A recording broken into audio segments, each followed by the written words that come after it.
Hello guys, ayan na nga, mag-harvest ako ng kamuting kahoy kasi nakita ko naglabasan na yung bunga kaya i-harvest ko na. At saka it's time for harvest dahil babaguhin ko na yung lupa at pagtatanim. Magtatanim naman ako ng panibago. Kaya ayan, nag-harvest na nga ako ng kamuting kahoy. So, medyo marami-rami din ang na harvest ko sa iilang puno. Siguro mga 5 puno. Marami din akong na-harvest. So, ayan guys. Bukas, magluluto ako ng kamuting kahoy. Either putong kamuting kahoy or binamba na kamuting kahoy or pinakrong kamuting kahoy. Ayan.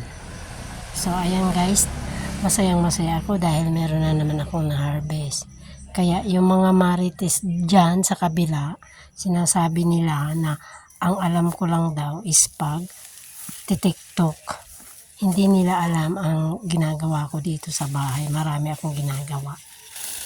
So ang pagtitiktok ko po is libangan ko lang po yan.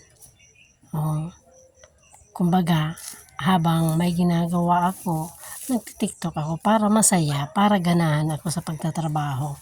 Kaya sino naman ang makakating labi na nagsasabi dyan na wala akong ginagawa, wala akong alam sa bahay.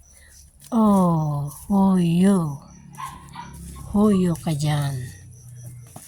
Marami akong alam. Naghihiro, nagtitinda, nagtitiktok, nagtatanim, nag-harvest, naglilinis. Oh. Paano sasabihin nila na wala akong ginagawa? OMG!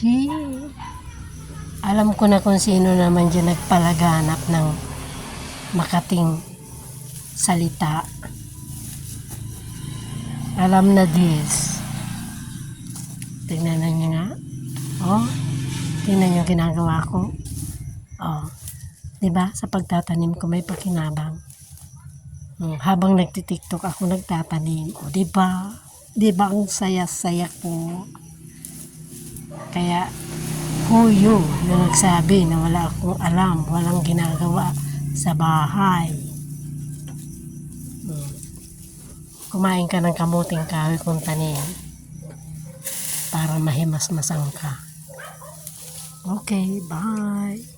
Bye-bye. Basta ako may kamuting kahoy, may lulutuin ako. I don't care kung ano man sasabihin nyo sa akin. Basta wala akong ginagawang mali. O, diba? At yung kinakain ko, hindi galing sa inyo. Huyo ka dyan.